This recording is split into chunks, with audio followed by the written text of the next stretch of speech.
جب کسی آدمی کی ڈیتھ ہو جاتی ہے تو اس کے اپنے اعمال کے علاوہ جو کر کے وہ دنیا میں جاتا ہے، اس کے علاوہ ایسے کون کون سے راستے اور طریقے ہیں جو اس کے اعلیٰ اولاد اپنائے، یا پھر اس کو ثواب پہنچانے کے اور کون کون سے طریقے ہیں جس کا ثواب اس کے مرنے کے بعد بھی اس کو ملے؟ دیکھیے، اس معاملے میں قرآن اور حدیث بہت زیادہ کلیئر ہے کہ موت کے بعد ایک آدمی کا انجام کن چیزوں پر ڈیپینڈ کرتا ہے۔ تو قرآن و حدیث ہمیں یہ بتاتے ہیں کہ موت کے بعد ایک آدمی کے لیے صرف اور صرف اس کے اپنے اعمال ہی کام میں آئیں گے، یعنی اس کے لیے جو فیصلہ ہوگا اس کے اپنے اعمال کی بنیاد پر، نہ کہ مرنے کے بعد اس کے نام سے جو دوسرے لوگ کام کریں گے اس کی بنیاد پر۔ لہذا قرآن میں بہت ہی واضح طور سے یہ کہا گیا ہے کہ وَكُلُّهُمْ آتِيهِ يَوْمَ الْقِيَامَةِ فَرْدًا، یعنی کل آخرت کے دن تم سب اپنے رب کے حضور تنہا کھڑے کیے جاؤ گے۔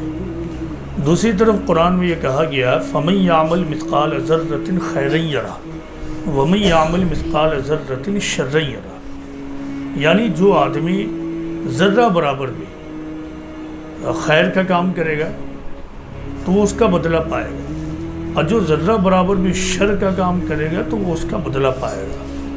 تو یہ قرآن کی میں نے بس 2 آیتیں پیش کی ہیں، حالانکہ پورا کا پورا قرآن آپ کو اس بارے میں بہت ہی کلیئر انفارمیشن دیتا ہے۔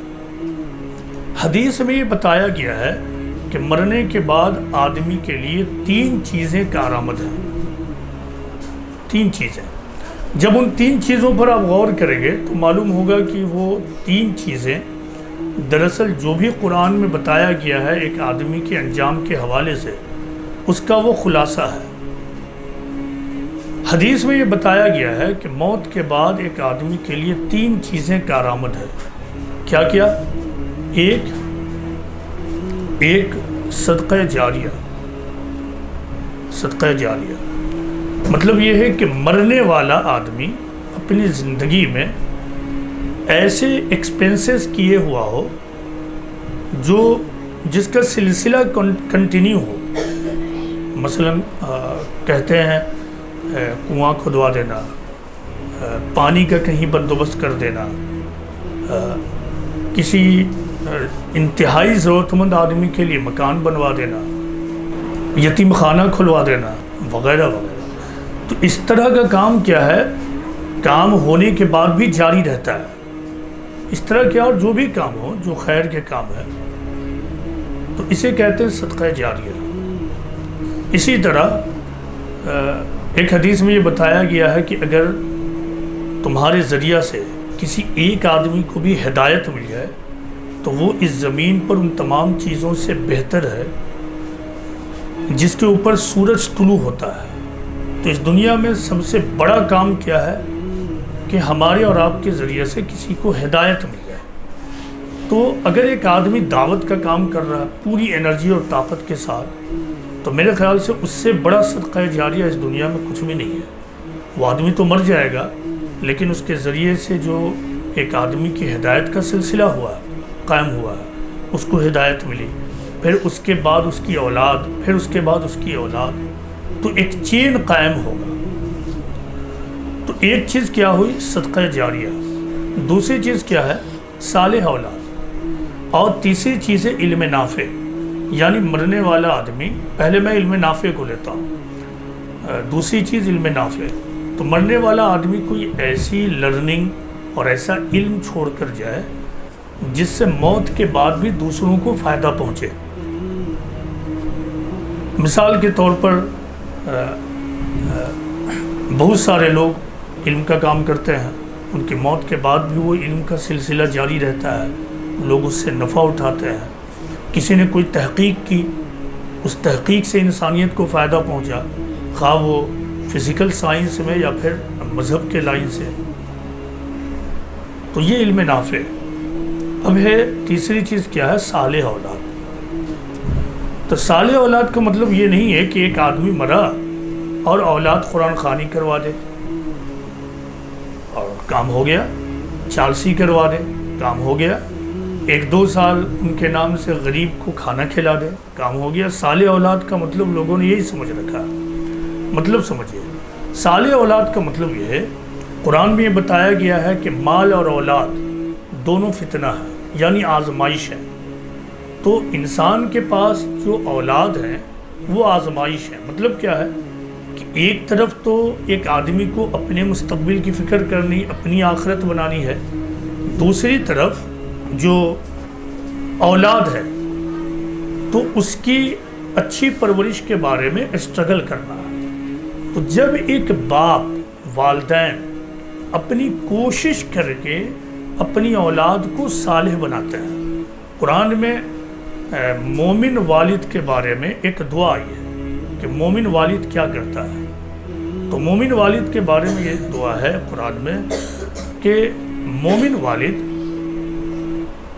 اپنی اولاد کے لیے، اپنی بیویوں کے لیے دعا کرتا ہے کہ اللہ میری بیویوں کو اور میری اولاد کو تو میری آنکھوں کا ٹھنڈک بنا اور مجھے متقیوں کا امام بنا، یعنی میری فیملی متقی ہو۔ متقی مطلب خدا سے خوف کھانے والی، خدائی تعلیمات پر عمل کرنے والی۔ تو ایک جو مومن ہے، سچا مسلمان، اپنی فیملی کو اس طرح نہ صرف بنانے کی کوشش میں لگا رہتا ہے بلکہ اس کے لیے وہ رات و دن دعائیں بھی کرتا رہتا ہے، جس کو اللہ جانتا ہے۔ تو جب ایک آدمی اس طرح سے اپنی اولاد کی پرورش کرتا ہے تو وہ صالح اولاد تیار ہوتی ہے۔ اب جب اس کی موت ہو جائے گی، ایسے باپ اور ماں کی موت ہو جائے تو صالح اولاد ظاہر صالح کام کرے گی، کیونکہ اس کے باپ نے وہی سکھایا ہے۔ تو صالحیت کیا ہے؟ وہ سچ بولے گا، وہ امانت میں خیانت نہیں کرے گا، وہ کمزوروں کو ستائے گا نہیں، اس کے اوپر جو ذمہ داریاں دی گئی ہیں اس کو وہ بخوبی انجام دے گا۔ وہ اگر کسی عہدے پر فائز ہوا تو وہ اپنے عہدے کو مس یوز نہیں کرے گا، اس کو اگر شہرت اور پاپولیرٹی ملی تو وہ اس کا ناجائز فائدہ نہیں اٹھائے گا، اس کے ذریعے سے کبر میں مبتلا نہیں ہوگا۔ اس کو اللہ نے اگر دولت دی ہے تو اس کو وہ کار خیر میں لگائے گا، خدا کے دین کی اشاعت میں لگائے گا، یتیموں اور انسانیت کے لیے لگائے گا، وہ ہمیشہ انسانیت کے احساسات میں جیے گا۔ تو یہ صالح اولاد کرے گی، خود بخود کرے گی۔ تو جب صالح اولاد ایسا کرے گی تو چونکہ اس کے والدین نے اس کو صالح بنانے کے لیے اسٹرگل کیا تھا، اس کا اجر ملتا رہے گا، اجر ملتا رہے گا۔ لیکن بدقسمتی سے صالح اولاد کا مطلب قرآن خوانی اور وہ چالسی اور پھر وہ کیا ہوتا برسی، یہ سمجھ لیا گیا۔ اور یہ سمجھ لیا گیا کہ کسی خاص وقت میں 2-4 دیگ کھانا بنایا، خود بھی خوب کھایا اور باہر والوں کو بھی کھلا دیا، یہ کام ہو گیا۔ نہیں، صالح اولاد کا مطلب یہ ہے کہ وہ ہمیشہ صالح کام کرے گا، غیر صالح کام وہ نہیں کرے گا۔ اب وہ صالح کام جو کرے گا تو اپنے ماں باپ کا نام لے یا نہ لے، تو چونکہ اس کے اوریجنیٹر وہی ہیں تو آٹومیٹک اجر پہنچے گا۔ تو یہ قرآن و حدیث ہمیں بتاتے ہیں کہ موت کے بعد ایک آدمی کا انجام کن بنیادوں پر ہوگا۔ قرآن و حدیث میں تو، قرآن اور مستند حدیثوں میں تو بس اتنی ہی باتیں ہیں۔